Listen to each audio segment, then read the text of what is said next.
എന്റെ പൊന്നുമക്കളെ കുറച്ച് ദിവസമായി ആൻസി എങ്ങോട്ടും പോകണമെന്ന് പറയുന്നു. എങ്ങോട്ടെങ്കിലും ബഡ്ജറ്റ് ഫ്രണ്ട്ലി ആയിട്ട് പോകാൻ ഞാൻ കുറച്ചു നേരം ആലോചിച്ചു. കുറച്ചു നേരം ചിന്തിച്ചതിന് ശേഷം പിന്നെ 5 തലയും 3 ഹെൽമെറ്റും കൂടി ബഡ്ജറ്റ് ഫ്രണ്ട്ലി ആയ സ്പ്ലെൻഡറുമേ വീടിന്റെ അവിടെ 8 കിലോമീറ്റർ ഉള്ള ഒരു സുവോളജിക്കൽ പാർക്കിലേക്ക് വിട്ടു. സുവോളജിക്കൽ പാർക്കിന്റെ ഉള്ളിലേക്ക് കിടക്കുമ്പോൾ തന്നെ അതെ ഇങ്ങനെയായിരിക്കും കേട്ടോ അതിന്റെ കവാടം. ബഡ്ജറ്റ് ഫ്രണ്ട്ലി ആയിട്ടുള്ള നമ്മുടെ സ്പ്ലെൻഡറിന് പാർക്കിംഗ് ചാർജ് വരുന്നത് 25 രൂപയാണ്. നമ്മുടെ വണ്ടി പാർക്ക് ചെയ്തെടുത്തുനിന്ന് കുറച്ച് നടന്ന് പോകാൻ കേട്ടോ. ആൻസിനെയും പിള്ളേരെയും നിർത്തിയെടുത്ത് ഉള്ളിലേക്ക് കയറി ചെല്ലുമ്പോൾ തന്നെ ടിക്കറ്റ് എടുക്കാനായിട്ട് ഹെൽപ്പ് ചെയ്യാൻ ഒരു ചേട്ടൻ ഉണ്ടാവും. ഒരാൾക്ക് വരുന്ന ടിക്കറ്റ് ചാർജ് 100 രൂപയായിരിക്കും. പിന്നെ അതിനുള്ള KSRTC ഉണ്ട്. അതിനകത്ത് കയറണമെങ്കിൽ 50 രൂപ കൂടി അടക്കേണ്ടി വരും. അങ്ങനെ ഒരാൾക്ക് 150 രൂപ ആയിരിക്കും അങ്ങോട്ട് കയറണമെന്നുണ്ടെങ്കിൽ. ഇനി KSRTC ബസ് വേണ്ട എന്നുണ്ടെങ്കിൽ 100 രൂപയ്ക്ക് നമുക്ക് അതിൻ്റെ ഉള്ളിൽ കയറാൻ പറ്റും. പക്ഷേ 3 കിലോമീറ്ററോളം നമുക്ക് നടക്കേണ്ടി വരും. അതുകൊണ്ട് തന്നെ KSRTC ബസ് എടുക്കുന്നതായിരിക്കും നല്ലത്. കുറച്ച് നടന്നപ്പോഴാണ് ബോച്ച നിൽക്കുന്നത് കണ്ടത്. ഞങ്ങൾ പിള്ളേരൊക്കെ ഉള്ള കാരണം സമയവും ഇല്ലാത്ത കാരണം ഞങ്ങൾ ഫോട്ടോ ഒന്നും എടുക്കാൻ നിന്നില്ല. ഇങ്ങനെ ആളുടെ വീഡിയോ എടുത്തിട്ട് ഞങ്ങൾ ഇങ്ങനെ പോകുന്നു. ഈ വെയിറ്റിംഗ് ഹാളിൽ ഇങ്ങനെ കുറച്ച് നേരം വെയിറ്റ് ചെയ്ത് കഴിഞ്ഞാൽ അവിടെ KSRTC ബസ് എത്തും കേട്ടോ. 2 ബസ്സുകളാണ് ഇതിൻ്റെ ഉള്ളിൽ യാത്ര ചെയ്യാനായിട്ട് ഉപയോഗിക്കുക. 15 മിനിറ്റ് കൂടുമ്പോൾ ബസ്സുകൾ ഇങ്ങനെ വന്നുകൊണ്ടേയിരിക്കും. അങ്ങനെ ഞങ്ങൾക്കുള്ള ബസ് വന്നു. ഞങ്ങൾ എല്ലാവരും കൂടി ബസ്സിന്റെ ഉള്ളിലേക്ക് ഇതേ കുത്തി നിറച്ച് കയറിയിട്ടാ.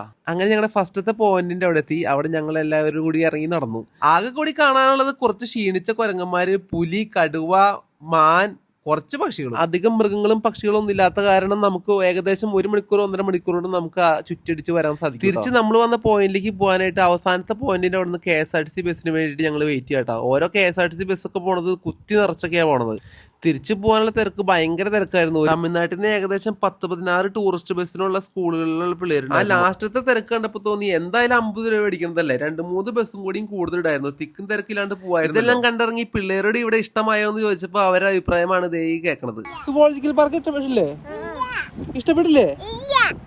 അങ്ങനെ അവർക്ക് ഇഷ്ടപ്പെട്ട സ്ഥലമായ തൃശ്ശൂർ റൗണ്ടിലുള്ള നെഹ്റു പാർക്കിലേക്ക് അവിടെ എത്തി. അത് കണ്ട് ആസ്വദിച്ചപ്പോഴാണ് പിള്ളേര് ഞങ്ങളൊക്കെ ഒന്ന് ഹാപ്പി ആയത്.